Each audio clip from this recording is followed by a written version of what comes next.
I am a third-year office worker. There are so many things I need to note down every day. When my manager suddenly asks me to organize something quickly, or when a great idea hits me during a meeting, or when I almost miss an important point, I've tried every app like Notion, Evernote, GoodNotes. However, in the end, I always find myself returning to use the iPhone Notes app that comes by default.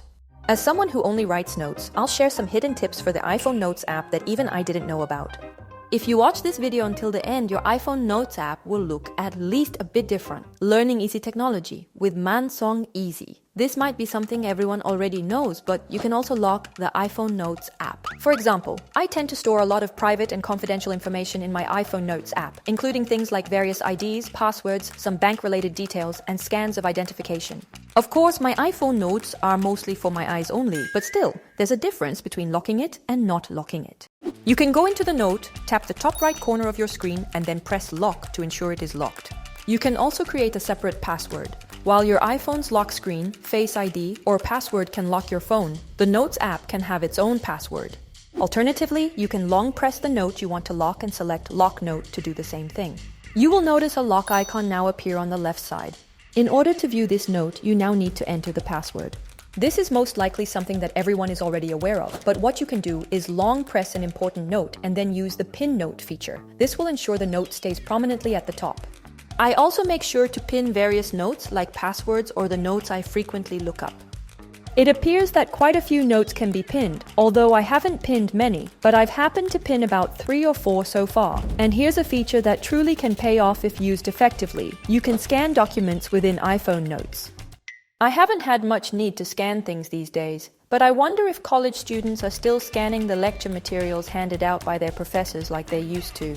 Or for office workers, if you needed a separate scanning app for important contracts or documents, now you can just go to iPhone Notes, press the paperclip icon, and choose between Document Scan or Text Scan.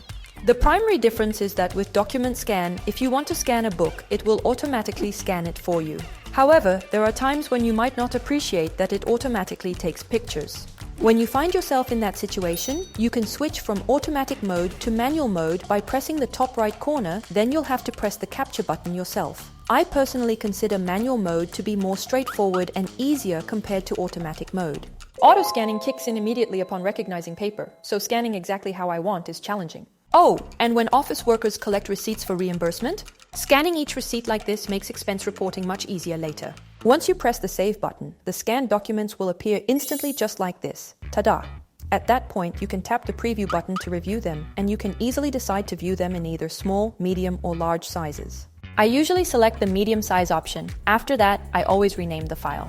Like Books to Read or Receipt Collection, something like that. Earlier I mentioned there's both Document Scan and Text Scan in the Notes app. Text Scan, when used effectively, can really be super helpful. All you have to do is turn on the Text Scan feature, aim the camera at the text section you want to capture, and it automatically recognizes the text from the book.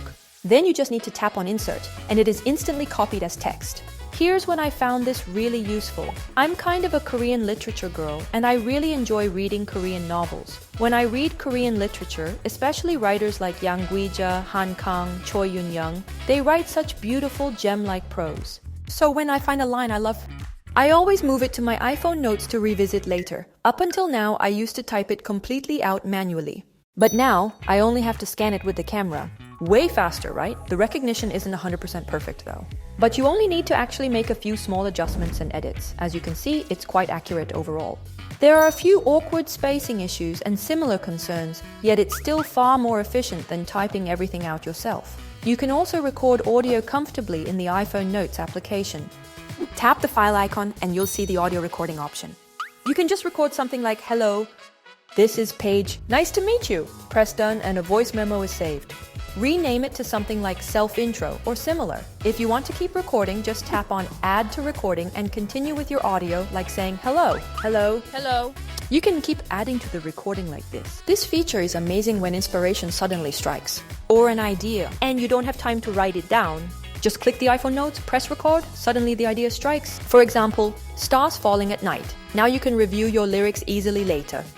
Did you know that you can, in fact, share notes quite easily on the iPhone?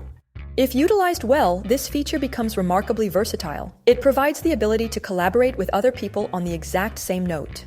It's perfect for group travel planning with friends. Sure, there are apps and platforms for collaborative trip planning these days, like Notion and other collaboration tools, but sometimes you just want to jot it down quickly in notes. At that time, you can just invite your friend and write the travel plans together with that member. Whether it's those important things to pack for a trip or like a secret shared diary that we used to write back in the days.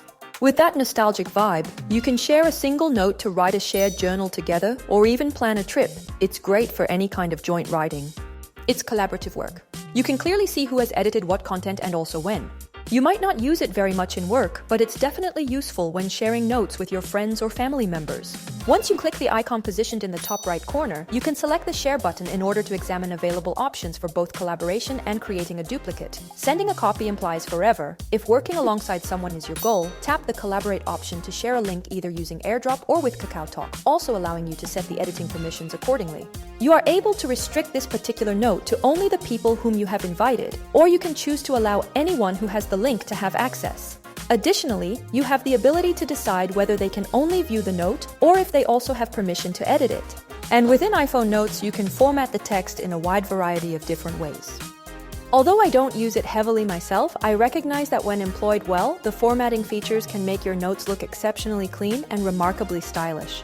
To give a clearer example, instead of merely writing plain text, if you're engaged in taking thorough meeting notes, you can effectively highlight certain parts in gray, alter colors for essential phrases, underline those, and also incorporate indentation for improved readability as required. You can even make the change to a monostyle, allowing for better readability. If you apply formatting like this instead of just writing everything out in a long paragraph, it definitely makes things much easier to read. Even if it's the same memo, it somehow looks more professional and gives off a smarter impression. Also, in the iPhone Notes app, you can even add hyperlinks. This can also be really useful if used well. I know I say it's useful a lot, but it truly is. For example, you can have a list of restaurants, and with the sharing feature I mentioned earlier, you can build the list with friends and collaborate. Not only can you write down a restaurant list, but you can also select a part, click on Add Link, and directly add a link to a specific restaurant. Just like this. Very simple, right? Then, the hyperlink will become visible, and when you click it, it'll promptly take you to the specific link you've configured. Itaewon Bangul and Komak are among the top places I've visited lately. I suggest everyone go try these places. So, you can add links to restaurant lists or even blog lists you want to refer to later. You can add any URL as a link, so definitely make good use of this feature. And the calculation feature. Apple announced this at DC last year.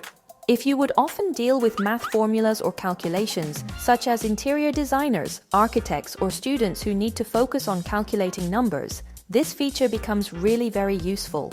For example, if you do 50 times 15, it used to not show any reaction, but now, if you type the equal sign, it automatically shows the result in yellow. It even appears in the suggested items, so when you click it, it applies directly. And maybe you are just intrinsically curious about multiplying 50 times 15. In that case, if you press 750 on the right, only the number 750 remains, giving you the result more quickly and simply without any complex formulas. This feature manifests its usefulness mainly on the iPad when you are drawing directly by hand, for instance, plotting and illustrating graphs, finding slopes, or dragging the slope to continually alter the graph. You can also find and calculate X or Y values, or address a range of various equations. Furthermore, even the basic math formulas can be calculated on iPhone Notes, which proves invaluable especially for students who are studying. Oh, and this certainly isn't just an ordinary tip. It's more of a useful trick I feel compelled to share with all Instagram users who are eager to make their stories appear much cuter. Instagram Stories certainly has its own feature for handwriting, but it's somewhat limited in scope, and it really doesn't always look very stylish. In these kinds of cases, I sometimes utilize the feature where I write something specifically like off work in iPhone Notes. I then press Done and hold to select the text. Once it is selected, the text is recognized and can be copied. Then, go to Instagram Stories and paste it. It really gives the feel of handwriting, and you don't even need to turn on the iPad and draw with the Apple Pencil. A simple handwritten decoration like this can be done using the handwriting recognition in iPhone Notes and pasted into your Instagram story, making it cuter and more stylish. Today, I shared some iPhone Notes tips, and I've tried various note apps in the past myself. I've used various note apps, but in the end, I always come back to the default iPhone Notes app. Though there are some downsides and distinct limitations, there is nothing as lightweight and compatible as the basic app, so I naturally resort to using the default app. I have presented some of the iPhone note tips that I often use. If there are any note tips you know of, please share them in the comments to benefit the group. Goodbye.